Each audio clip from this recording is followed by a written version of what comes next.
uşaqlar, hər vaxtınız xeyir. Bu gün mən sizə Anarın Keçən ilin son gecəsi dramının izahını verəcəm. Gördüyünüz kimi, deməli, iki hissəli pyesdir.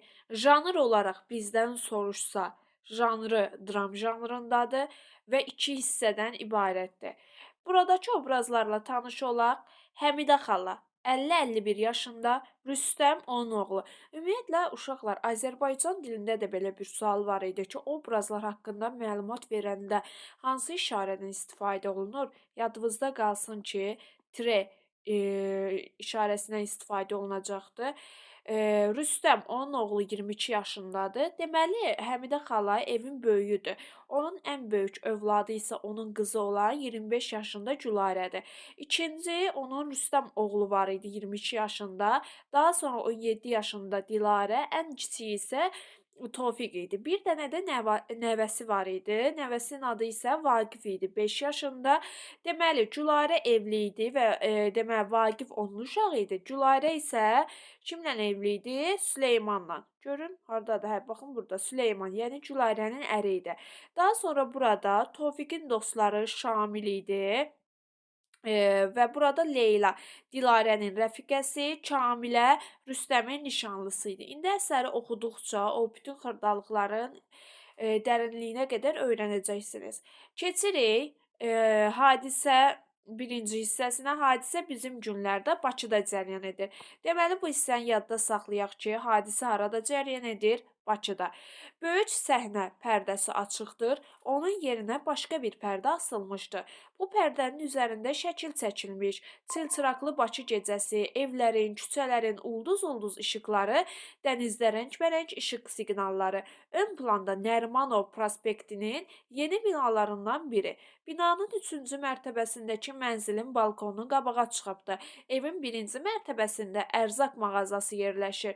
Biz mağazanın qapısından girib çıxan adamları görürük. Həmidə xala balkona çıxır. Deməli, neçənci mərtəbədə idi bu? 3-cü mərtəbəsində yaşayırdı. Həmidə xala deyir balkona çıxırdı. Ümumiyyətlə burada baxın gördüyünüz kimi bu hissəyə remarkada deyə bilərsiniz ki, səhnənin təsvirini veribdi. Bu arada çox üzürlü sayın xəstəyəm, səsim biraz fərqli gələ bilər. Həmidə Səkinə bacı, ay Səkinə bacı, piçik qonşu eyvanda Səkinə xala çıxır. Deməli, Səkin onun qonşusu idi. Axşamın xeyir, ay Səkinə bacı, aqibətin xeyir, Həmidə bacı. Bu ili də belə başa vurduq. Yeni il gecəsi idi. Heç demə gözünü açıb yumursan, bir də görürsən il qurtarır. Təzə ili evdə qarşılayırsan. Səkinə bunu sual verir və Səkinə ona bir təklif irəli sürür ki, rəhmətliyin qızı, bəs harda olacağam? Səkinə deyir, mən oğlumgilə gedəcəyəm. Deməli, bunun oğlunun adı nə idi? Farizgilə. Bunun iki oğlu var idi, uşaqlar. Biri Fariz idi, digərinin adını da biz Həmidənin dilindən öyrənəcəyik ki, bu Fariz də evli olan oğlu idi. Sən Allah gəl, sən də gedək və Səkinə oğlugilə Həmidəni də aparmaq istəyir. Bilirsən necə sevinərlər, tək oturma evdə. Səkinə düşünür ki, tək qalacaqdı Həmidə. Həmidə də yox, çox sağ ol, tək deyiləm, bilmirəm. Gün ayından çıxıb bu gecə uşaqların hamısı evdədir. Onlardan çıxmayın iş, sənə də zəhmət verirəm. Səkinə bacım, mənim sizdə olan böyük buludum. Deməli, buludumu istəyir də, əgər lazım deyilsə, Səkinə boy, o nə sözdür Həmidə bacı, bu saat gətirərəm. Maşallah, deyəsən qonağın çoxdur. Həmidə, hə, oğlumun yoldaşlarıdır. Deməli, qonaqları oğlumun yoldaşlarıdır. Yəni Vaqifin yoldaşları olacaq. Vaqif yox, Tofiqin yoldaşları olacaqdı. Səkinə, bu saat gətirərəm. Hər ikisi içəri keçir, pərdə qalxır. Həmidə xalanın mənzili. Qonaq otağı. Otaqda stol, divan, bufet, televizor, radio, maqnitovan, divar saatı. Divarda mərhum Qəzənfər. Deməli, onun yoldaşı idi Qəzənfər və ölmüşdü. Deməli, Qəzənfərin şəkli də oradan asılmışdı. Balkona, mətbəxə və o biri otağa açılan 3 qapı var idi. Pəncərədən Bakı gecəsinin sayrışan işıqları görünürdü. Həmidə xala mətbəxə keçir. Tofiq deməli Həmidənin oğlu idi. Çingizlə Şamili isə Tofiqin yoldaşları idi. Deməli bunlar da kaset qoyurdular, kasetə qulaq asırdılar və beləliklə lent kasetini çıxarıb maqnitovana taxırlar. Düyməni basırlar, musiqi səsi eşidilir. Onlar bir müddət dinləyirlər. Budur sənin yazıların. Bu motivə mənim nənəmin cavanlıq vaxtlarında oynayırlarmış. Bunu deyən kim oldu? Şamil. Tofiq deyir, dayan. Yox, kasetdədir. Al bir bunu tap. Başlayırlar bir-bir kasetləri dəyişməyə, musiqiyə. Ən son sona qaldırırlar səsini. Artıq demək olar ki, evdə səs-küy əlinə yer yoxdur. Musiqini kəsib başqa kaset taxırlar, başqa musiqi səslənir, telefonun zəngi çalınır və beləliklə Dilarə yürüyüb gəlir, dəstəyi qaldırır. Alo, alo, eşitmirəm. Niyə eşitmirdi? Çünki evdə dəhşət səs var idi. Və deyir ki, bu zibilin səsini kəs. Şamil düyməni basır, musiqi kəsilir. Və beləliklə Dilarə zəng gəlir, zəngi eşitmir. Dilarə burada deyir ki, elə bildilər ki, dəlixanaya düşüblər, ona görə telefonu yenidən bağladılar. Şamil deyir ki, bəs bu lentdə nə var? Növbəti lenti göstərir. Deməli, lentdə nə var? Növbəti lenti göstərir. Beləliklə heç özüm də bilmirəm. Bu saat qulaq asarıq. Kaset taxır, düyməni basır. Bülbülün sənsizi eşidilir. Deməli bu kasetdə, yəni burada Tofiqin atasının Bülbülün sənsizi, onun səs yazıları var idi. Həmidə xala artıq bunu eşidəndə bilir ki, bu Qəzənfərin səs yazısıdır. Həmidə gəlir deyir ki, saxla onu, saxla. Deməli həmin kasetdə baxın bunu yadda saxlamalısınız. Bülbülün sənsiz mahnısı eşidiləcəkdir. Və beləliklə Həmidə xala onu saxlatdırır. Nədir ki, bu lent işiniz yoxdur. Mən badə buna dəyəsiniz. Deməli Həmidə xala testlərdə düşər ki, gizlədir lentdə nə olduğunu. Yanlışdır uşaqlar. Deyir lentdə nə var idi.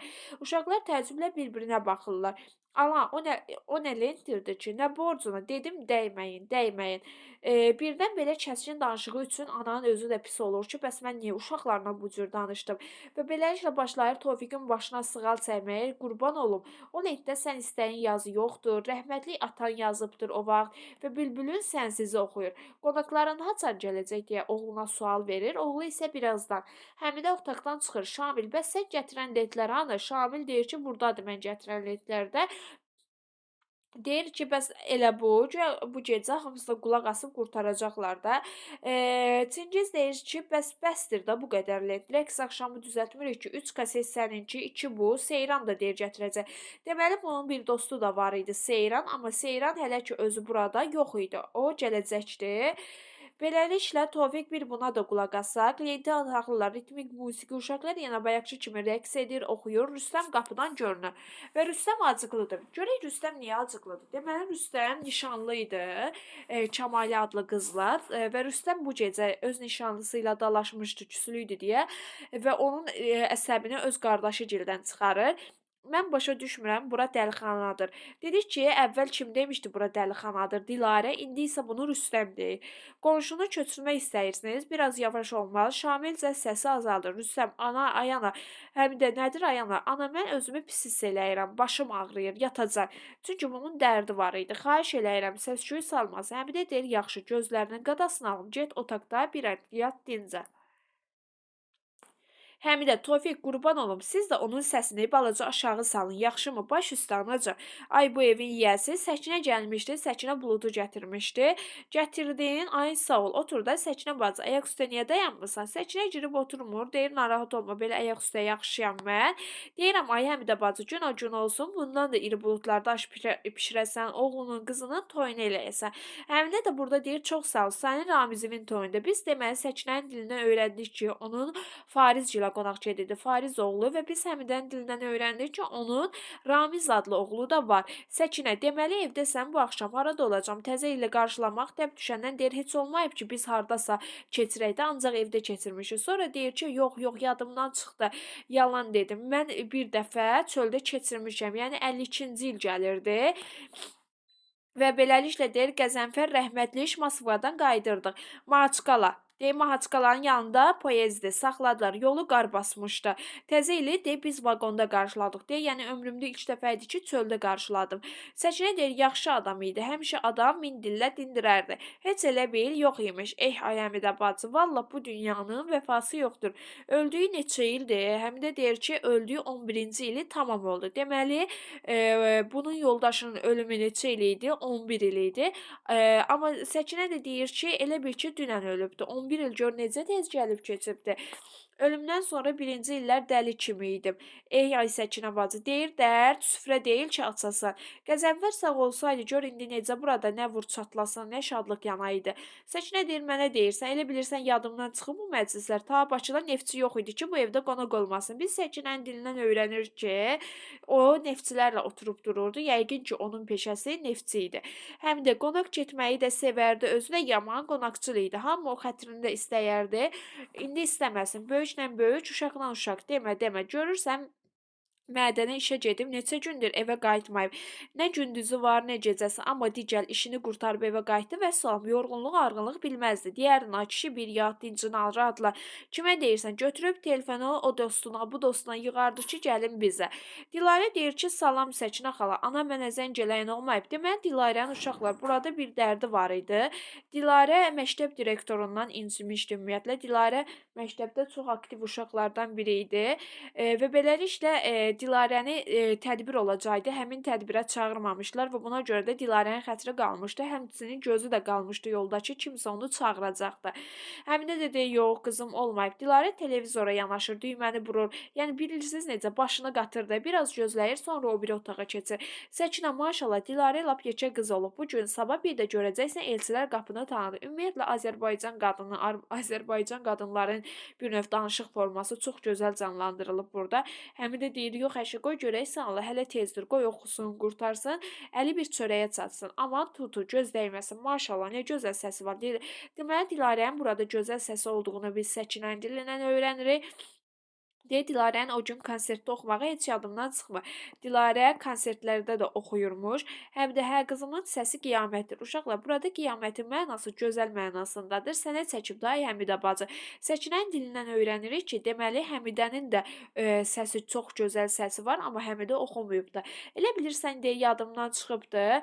Deyir o vaxt sən bülbül kimi cəhcəh vururdun evdə. Həmidə deyir sən nə danışırsan? Allah sənin yadındadır. Heç özümün yadında deyil. Yalandan deyir ki, tərifləsin biraz da bunu. Səkinə də deyir, niyə yadımda deyir, kişi indiyəcən deyir. Deməli, Səkinənin kişisi indiyə kimi yaşayır. Deyir, çünki mənim yoldaşım indiyə kimi deyir ki, onun səsi Həmidə bacı oxumağın dalınca geçsəydi indi lap, yəqin ki, məşhur artist idi, xalq artisti idi indi mütləq. Həmidə deyir, xoşallanaraq, əşi, qoy oturaq da. Səkinə deyir, bəs nə əcəb dalıcan getmədin, ay Həmidə bacı? Nə bilim vallah, biraz da özümü başı soyuqluq elədim.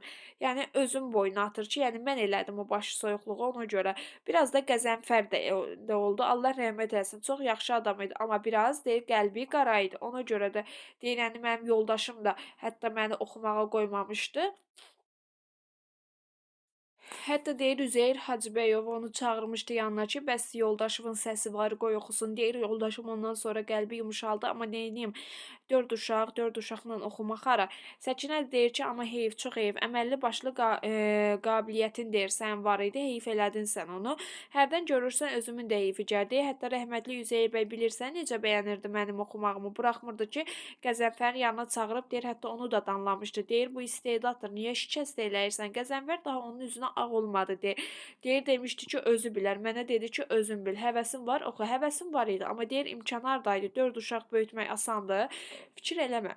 Həmidə bacı, deməli qismət deyilmiş. İndi Allah qoysa Dilarə sənin payına da böyük oxuyur artist olar. Tək olsun, görürsən hərdən Dilarənin notları deyir mənim əlimə keçir. Deyir beləliklə Dilarəyə baxanda deyir öz cavanlığımı görürəm. Nə isə tək bu uşaqlar bir yana çıxsınlar, qalan hamısı düzələr. Yəni böyüklərə arxayınam. Gülarə ilə Rüstəm də öz başlarını dolanır. Yəni Gülarə evlidir, Rüstəm nişanlıdır. Deyir bir dənə Tofiqlə qalıbdı mənim balaca qızım. Dilarə. Səkinə deyir, boşla görə ay Həmidə bacı. Ölmək sad nədir? Hələ nəvənin toyunu sındırıb oynayacaqsan. Nəvən neçə yaşındadır? Deyir, qadasını alıb 15 yaşında, 5 yaşındadır. Deməli Vaqif idi 5 yaşında. Elə şirin baladır ki, Allah saxlasın. Allah sənkiləri də saxlasın. Bax burada deyir, Allah sənkiləri də saxlasın. Deməli bunun da nəvəsi var idi Səkinənin. Həmidə xala Səkinəyə sevincli övladlarının hamısını yeni ili öz evlərində onunla birlikdə keçirəcəklərini deyir. Tofiq Şamil Çingiz telefon budkasına keçib dostlarına zəng edəndə eynəkli kişi, uşaqlar burada eynəkli kişi, poçt gətirən kişi də bunu belə yadda saxlayın. Deməli Tofiq Şamil Çingiz gəlirlər telefonda dostlarına zəng edirlər. Eynəkli kişi onları oradan qovur. Özü telefona zəng edir. Tofiq və dostları Rüstəm nişanlısı ilə küsülü olduğunu, yeni axşam evdə qalacağını bilib pərt olurlar. Yəni Rüstəm evdə idisə artıq onlar rahat əylənə bilməyəcəklərdi. Yeni ilə ata-anasının evdə olmayan, deməli hara gedirlər? Vaqifgilə. Burada Vaqifin adı 2 dəfə çəkilir. Bir Vaqif kim idi? Bunun nəvəsi 5 yaşında olan Vaqif, bir də Vaqif Tofiqin dostuydu. Şamil, Tofiq ikinciz görüşüb gedirlər. Həmidə xala onları ötürür, qapı çırpılır, pərdə düşür. Həmidə xala pərdənin qabağındakı eyvana çıxır. Tofiq ikinciz Şamil binanın qapısından çıxırlar və beləliklə Həmidə xalayı əl eləyib gedirlər. Yenə həmin otaq Dilarə piano arxasında mahnı oxuyur. Həmidə mətbəxdən gəlib heyran-heyran qızına baxır. Qapının zəngi çalınır. Deməli gələn onun böyük qızı idi. Gəlin, xoş gəlmisiniz. Ay Allah, mən Vaqif balama qurban, nəvəsi ilə qızı və qızının əri gəlmişdi. Süleyman deyir, axşamınız xeyir. Və burada demək olar ki, Həmidə xala elə bilir ki, yeni il axşamını burada keçirmək üçün qızı, qızının yoldaşı və nəvəsi gəlib. Əslində o deyildi. Bura gəlməkdə məqsədləri nəvəsini deməli Həmidəyə verib, bunlar isə başqa yerə qonaqlığa gedəcəklərdi. Həmidə, gərək 5-cə dəqiqə deyir tez gələrdiniz. Tofiq də buradaydı. Beləliklə deyir hamımız bir yerdə olacaqdıq. Görürsən sən Allah, əşi daha keçibdi. Sizdən nə əcəb belə? Gülarə deyir gəldik sənin yeni ilini təbrik edək. Əslində səbəb bu deyildi. Səbəb o idi ki, nəvə qız oğlunu anasının yanına qoysun. Çox sağ ol Süleyman, sən necəsən? Çox sağ ol Həmidə xala, dolanırıq. Dilarə sən nə əcəb evdəsən? Dilarə çiyinlərini çəkir. Hə, evdədir. Rüstəm bu gün də evdədir. Dövlətimizin deyir cəlha gəlir. Yəni hamı evdədir. Çırağıma deyir nöyüt töküblər. Tofiq evdə olacaqdı. Yoldaşı çağırdı. Deyir, kaş 5-cə dəqiqə tez gələrdiz, hamımız bir evdə olardıq.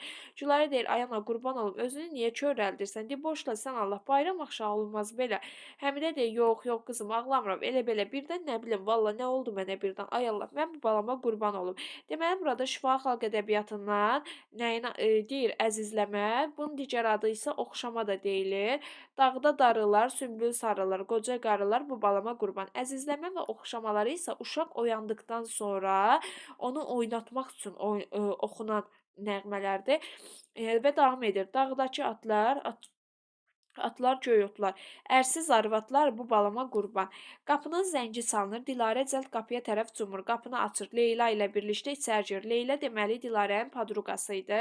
Bilirsən Dilarə, salam Həmidə xala. Həmidə, ay qız, bir nəfəsini dər görək nə olub? Leyla qaça-qaça gəlmişəm. Salam Gülarə bacı. Direktor deyir ki, bu saat Dilarə hardadırsa, deyir tap gətir. Dilarə deyir bağışlayacağınız. İndi Dilarə mata olub. Lazım olsaydı əvvəldən proqrama salarlar.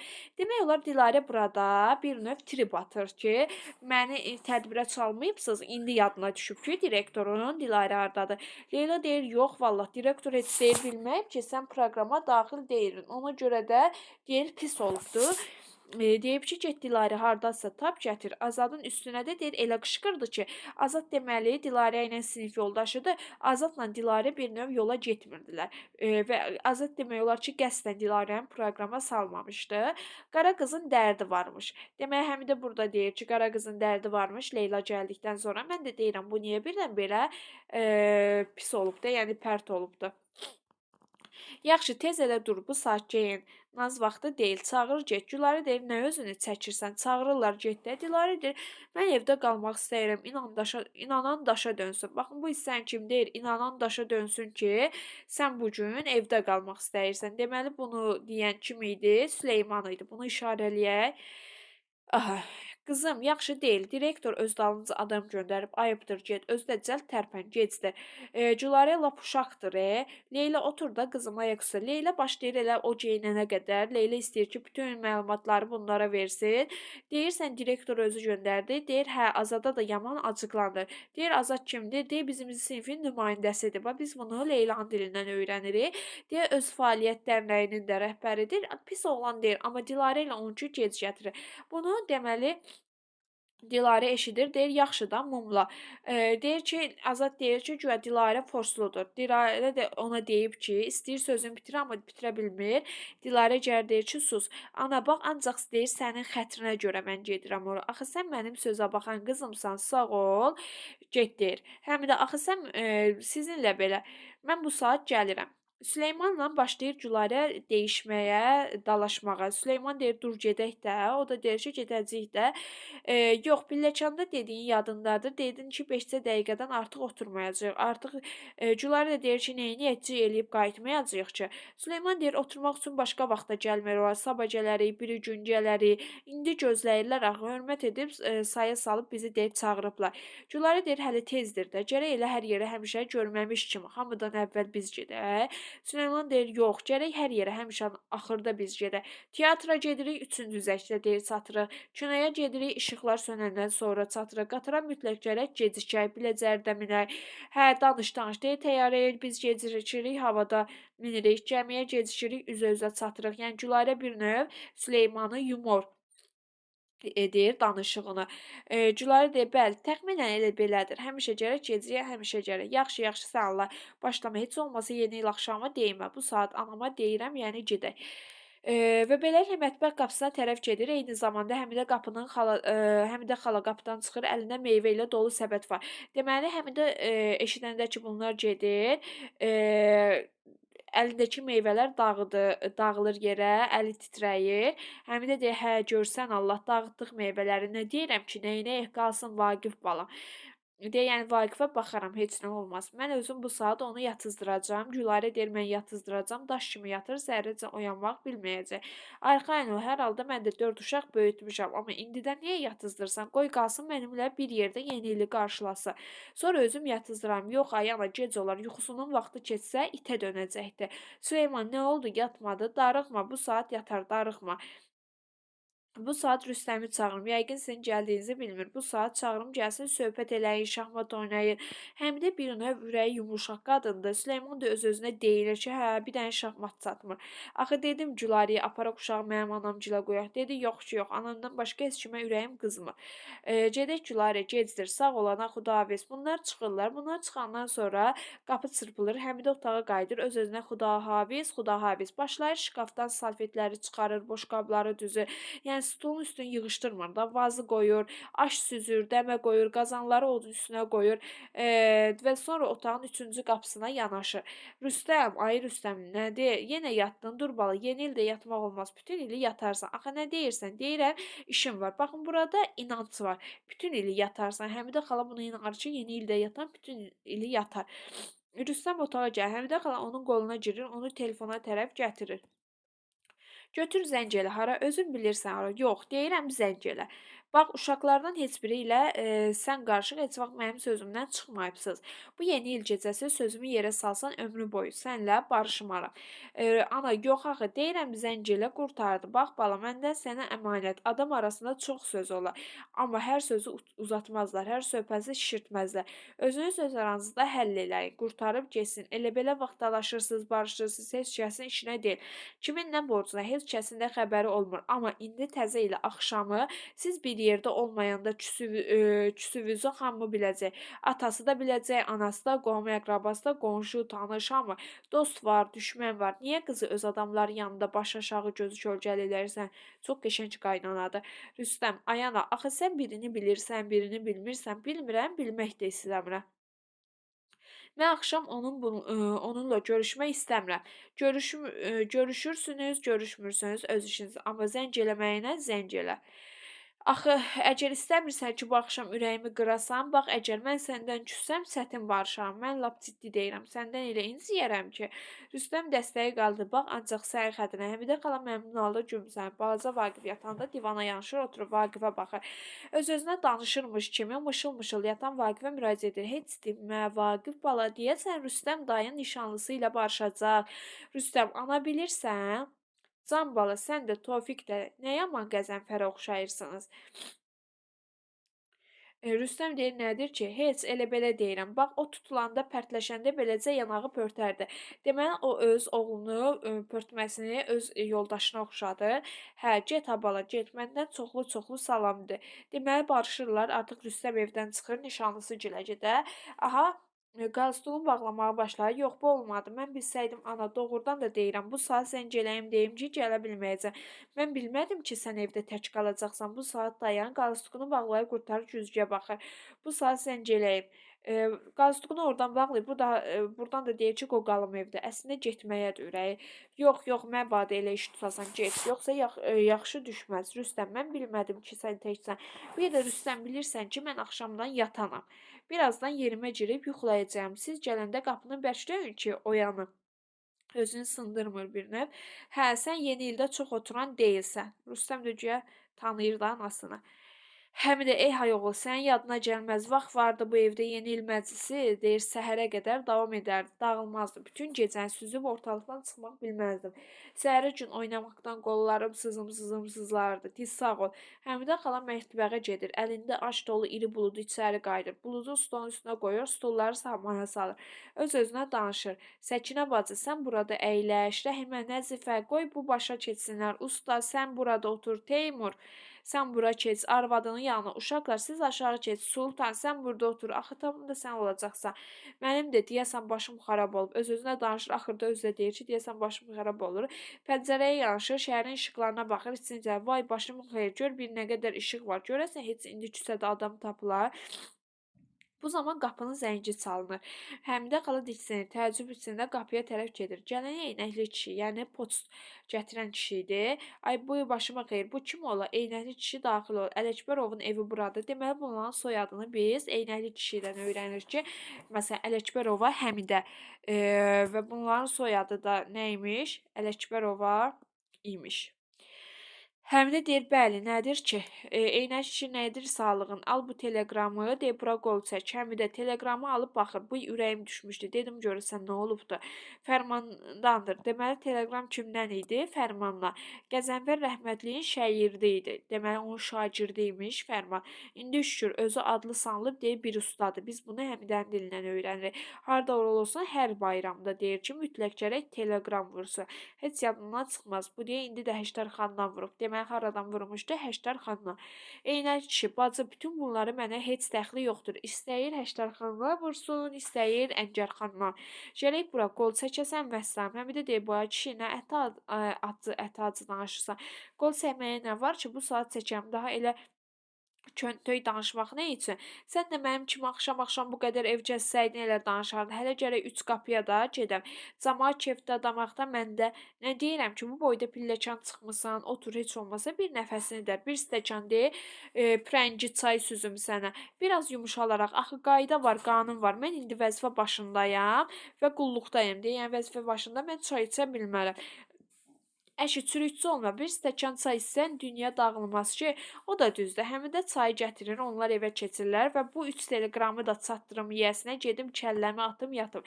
Həmidə deyir ki, bəs yeni ili qarşılamırsan, əyləş deyir, a rəhmətliyin qızı sənə, mənə nə yeni ili, bu yeni ildə fin düfürüş cavanlar üçündür, atılıb düşsünlər. Elə niyə deyirsən, bax, mən səndən yəqin 1-2 bayram böyük olaram. Həmidə deyir ki, mən səndən böyüyəm, 2 yaş. Mən də oturub yeni ili gözləyirəm, qarşılayacağam. Eynək deyə görürəm, boşqabları düzmüsən, plov da yəqin dəmdədir. Həm də deyir, qal, qonağımız ol. Eynək deyir, sağ ol, şəkli göstərir. Deyir, ərini görür, şəkildə deyir, ərindir. Həm də deyir, hə, rəhmətə gedib. Eynək kişi deyir, oğuldan uşaqdan nəyin var? Deyir, 2 oğlum, 2 qızım. Neynək? Amma bilirsən, bala ki var, bala deyil, bəladır, bəla. Bunu deyən kimdir? Balanın bəla adlanan eynəkli kişi. Ağzını xeyriyə aç, ay kişi. Yox, sən mənə qulaq as. Deyir, övlad ki var, əvvəl adamın qanını sorur. Yəni ki, ana bətnində deyir, övlad ananın qanını sorur. Sonra dünyaya gəldi, başlayır canlı yeməyə. Yəni ki, südünü əmir də. Sonra deyir, adamın malını yeyir. Axırda da papağını yan qoyur ki, Xudahafiz. Bu bir də qiyamətdə görüşərik. Həmidə deyir, ay kişi, nə baş ayaq vurursan? Sən naxələv övladdan niyə danışırsan? Sən mərifətli, qədir bilən övladdan danış. Hərdaydı qədir bilən övlad? Uşaq vaxtı hamısı quzu kimidir. Elə ki, böyüdülər, ya olacaq xuliqan, ya tutub basacaqlar damağa, üzünü görməyəcəksən, ya da oxutdurub adam eləyəcəksən, olacaq alim, incinar, həkim. Onda da üzünü görməyəcəksən, çünki səni saya salmayacaq. Deyəcək, ay dədə, ay mama, sizlə mənim söhbətim tutmur. Sizin kulturanız çatmır mənimlə söhbət eləməyə, ev eşiyimə də yaraşmırsınız. Vəssalam, şüt tamam. Həmidə, "A kişi, sən nə xeyir söyləməz kişisən. Deyir sənə hətta bir əhvalat danışım. Xeyir söyləməzdən əhvalatı eşitmisən?" Deyir, "Ay xeyir söyləməz, uzaq səfərə gedirəm. Xeyir söylə, papağımı sənə verim." Deyir, "İndidən ver ki, birdən deyir getdin, qayıtmadın." Çox gözəl məsəldir bu da. Eynəkli kişi sanki onun sözlərini eşitmir. Qurtum-qurtum çay içərək öz-özünə danışırmış kimi. Məndə olan kəllə heç kəsdə yox idi. Deyən mən savadlı biri olmuşam. Məktəbdə birinci şagird idim. Müəllimlər başıma and içir. Nə olsun, dalısını oxumadım, işləyim, ailə saxlayım.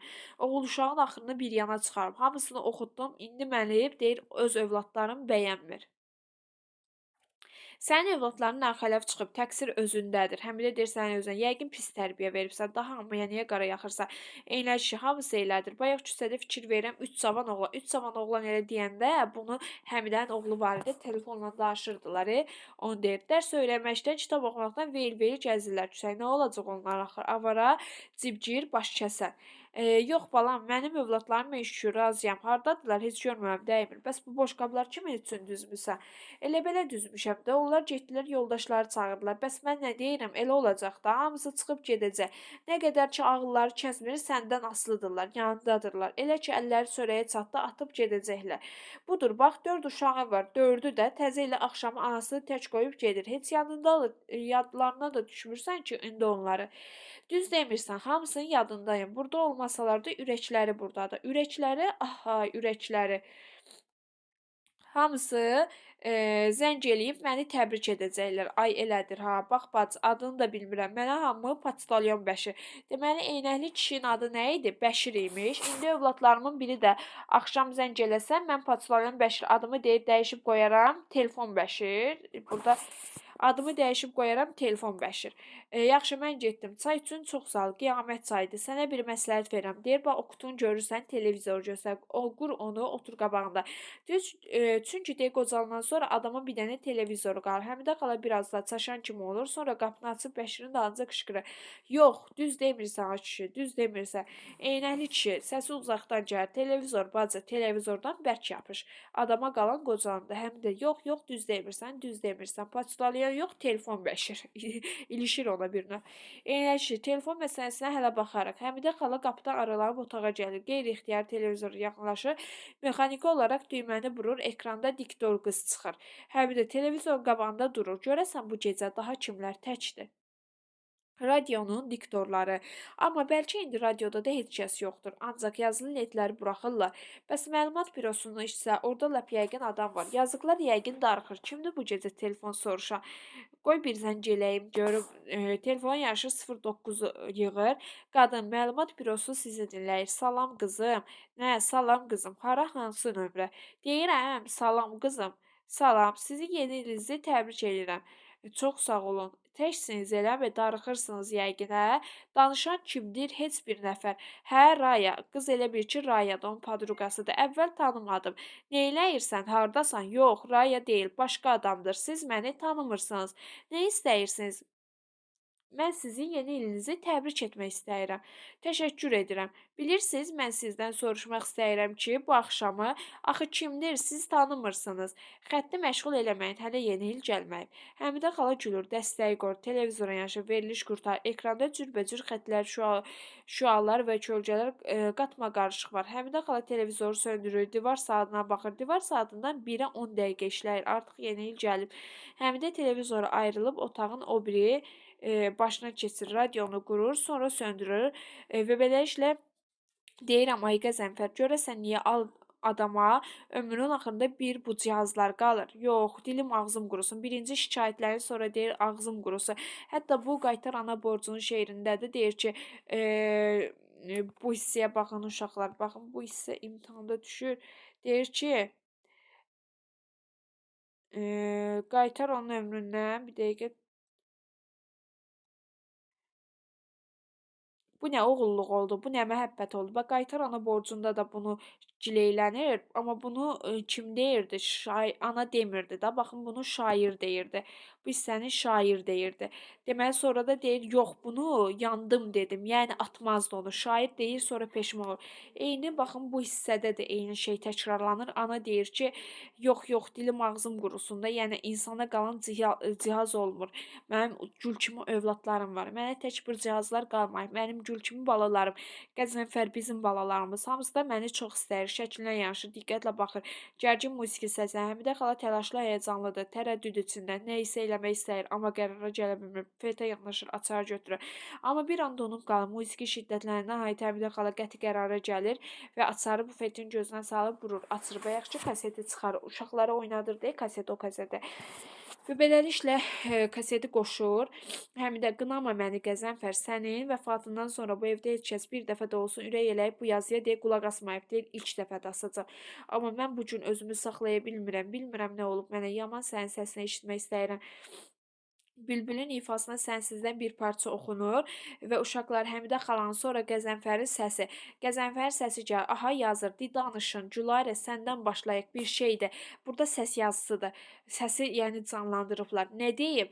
Nə bilim bir şeydir də. Bilmirəm axı nə deyim. Deyinə atam bu gün maqnitofon aldı. Atam bu gün maqnitofon aldı. Anam bu gün kələm alıb. Yaxşı oyun çıxarmayın. Dilarə indi sən də bir şeydir. Bax burada qızım. Mikrofona nə deyim? Deyirəm bu gün hava istidir. Bu gün hava istidir. Bir şey təzə görəndə bilmirsən, nə deyəsən, onu deyirlər. Bu gün hava soyuqdur. Bütün bunlar yazılır bənə. Möcüzədir vallah. Yaxşı, kim qaldı? Rüstəm, Dilarə, siz də bir şey deyin. Mən dedim, qoy Dilarə oxusun. Lap oxuyaram, oxuyur. Arşın Malalan. Deməli nə oxuyur? Arşın Malalan oxuyur. Rüstəm, nə deyim, nə olub? Elə hamınız soruşursunuz, nə deyim, nə deyim. Bir şey deyin də. Başlayır Rüstəm, əkil, bəkil, quş idim, ağaca qonmuş idim. Çıxdım onu tutmağa, o məni tutmuş idi. Gülüşürlər. Yaxşı, Həmidə, indi sənin növbən. Mən danışa bilmirəm. Nədir belə hamını məcbur eləyirsən? Özün danış da. Mən, hə, sən yaxşı danış deyirsən, danışım. Mən şairəm, nə filosofam, adi fəhlə babayam. Ancaq indi bir-iki kəlmə söz demək istəyirəm. Bax, yenə deyirəm, mən adi bir adamım. Elə bilməyin çox dərin danışmaq, filosofluq etmək istəyirəm. Qəzənfərin monoloqu başlayanda səhnədə işıqlar yavaş-yavaş azalır, sönür. İndi qaranlıq səhnədə yalnız Qəzənfərin divardakı şəkli işıqlandırır. Bir də qulaq asan Həmidə xala işıqlanır orada. Qəzənfərin səsi, özümə görə adım sanım var. 5 kişinin içində hörmətim olub. Həyatda təcrübəm çox olub. Dünyanın necə deyərlər hər üzünü görmüşəm. Görürsüz nə ədəb cümlələr qururam. Bir gün gələcək mən olmayacağam. Həmidə başlayıb bəsdir də yenə sən Allah sənsiz bizim bir günümüz olmasın. Uşaqların səsi küyü. Həmidə o vaxt bu sözləri nə qədər təbii idi Qəzənfər. Bizə nə qədər doğru düz gəlirdi. Yaxşı, yaxşı uşaqlar susun. Qoyun sözümü qurtarım. Yaxşı ay arvad, 40-50 il sonra deyirəm də. Axır bir gün mən olmayacam. Qulaq as. Bax sənə bircə əmanətim bu uşaqlardır. Ömür vəfa eləsə hamısını özüm böyüdüb başa çatdıraram. Yox, işdir. Onda bax bunları sənə tapşıram. Demirəm ki, hamısına ali təhsil ver. Demirəm hamısına həkim, mühəndis elə. Yox, kim olurlar olsunlar. Alim də, fəhlə də, həkim də, amma adam olsunlar. Yaxşı adam olsunlar. Sonra həmidə bir gün gələcək. Hamısı böyüyəcək, boya başa çatacaq. Yuvasını tərk eləyən quşlar kimi bir-bir uçub gedəcəklər. Bax onda onlara deyir vəfasız demə ha. Onu bil ki, hara getsən, hansı ailəyə düşsən, səndən də, məndən də bir nə isə aparacaqlar. Necə ki biz də bir-birimizlə görüşəndə hərəmiz deyir öz ata-babamızdan nə isə bir şey gətirmişik, bizim də övladlarımız aparacaq. Qəzənfər yenə filosofluq eləyir deyəcəksən, amma bax mən elə fikirləşirəm. Adamlar hamısı nəsildən nəslə bir-birinə bir şey verirlər. O şeyi ki biri başlayır, amma qurtara bilmir. O şey itmir, batmır, sonra nəslə qalır. Onu sonra gələnlər tamamlayır. Dünyanı heç nə itmir, batmır, heç kəs ölmür. Yaxşı da pis də keçir. Nəsil-nəsil keçib. Biz mən biləni yaxşı yaşamışıq. Əlimizin zəhməti ilə çörək qazanmışıq. Qoy bizim həyatımızda yaxşı nə olubsa, uşaqlarımızın özləri də təzə həyatlarına, təzə nəsilləri aparsınlar. Lent qurtarır, kaset bərk fırlanır, Həmidə xala düyməni basır və beləliklə söndürür. Vəssalam, burada yazı qurtarır, sən də qurtarsan Qəzənfər, doğrudur. Bir də başda qulaq asa bilərəm, amma neçə kərə qulaq asıram, asım bir kəlmə artıq söz deməyəcəksən. Yox, mən qüssələnmirəm. Əksinə elə bir bütün dərd qəmim uçub getdi. Elə bir deyir bu səs yazısı mənə təsəlli verdi. Və deyir Qəzənfər, sən mənə həyatımın mənasını açdın. Və deyir ki, mən bu qab-qacağı yığışdırmayacağam. Qoy uşaqlarım gəlib görsünlər ki, çil-çırağı da yandıracam. Səhərə qədər qoy yansın. Qoy uşaqlar gələndə pəncərələrimizi işıqlı görsünlər. Qoy hamı bilsin burada yeni ili qarşılayırlar. Və beləliklə Həmidə sən də oyanmısan bala, sən də babana qulaq asırdın. Böyüyəndə bir də qulaq asarsan. Bala ağlın kəsəndə o sözləri sənin üçün deyir, hamımız üçün, bütün adamlar üçün. Ağlama bala, ağla. Deməli bayaq oxşama deyirdi. İndi lay lay dedim, yatasan, qızılgülə batasan, qızılgülün içində şirin yuxu tapasan. Yəni əsərin sonluğu nə ilə bitir? Şifahi xalq ədəbiyyatından Layla ilə bitir. Amma burada oxşama nümunəsinə də yer verilib. Gəlin əsərin indi isə təhlilinə baxaq. Əsər dramatik növdə yazılıbdır, dram janrındadır. Göstərmə əsasdır. Ümumiyyətlə bilirik ki, dram növdə göstərmə əsas olur. Ailə məişət mövzusundadır. 2 hissəli əsərdir. İlin son günündəki həyatın timsalında bir sıra problemlərə toxunubdur. Deməli, burada birbaşa iştirak etməyə adı çəkilən Qəzənfər obrazı var idi ki, ailə bağlarının qırılmazlığından danışırdı burada. Eynəkli kişi danışığında onun da Həmidə xala ilə eyni dərddə tənha olduğu aydınlaşır. Eynəkli kişi tənhalığı bədbin bir adama çevirmişdi, amma Həmidə xala da belə deyildi. Eynəkli kişi övladlarından incimişdi. Bəzən övladlarına hətta ittiham edir, günahlandırır. Ailədə birliyi, ailə üzvlərinin bir-biri ilə mehriban, səmimi olmasına səbəb onun möhkəm təməl üzərində qurulması idi. Övlad ömrü valideyn ömrünün davamıdır. Baxın, bu mütləq yadda saxlayın ki, çünki bu əsərin əsas ideyasıdır. Həmidə xala 4 övlad böyütməsinə baxmayaraq yeni gecəsini evdə tək keçirir. Qəzənfərin fikrincə övladların önəmli günlərdə valideynlərin yanında olmaması faciə deyil. Əsas odur ki, bunlardan nəsə aparıbdır. Övladlarının biganəliyi fərqli nəsillərə həyat baxış tərzi zamanı ailə münasibətlərinə təsir edir. Bəşirin gətirdiyi məktub insanın vəfalı olmağa, çəkilən zəhməti unutmamağı aşılayır və beləliklə orada fərmandan gəlmişdi. Yəni edilən yaxşılığı unutmamışdı. Layla ilə bitirdi əsər. Əsərdə Bülbülün Sənsiz mahnısı oxunulurdu.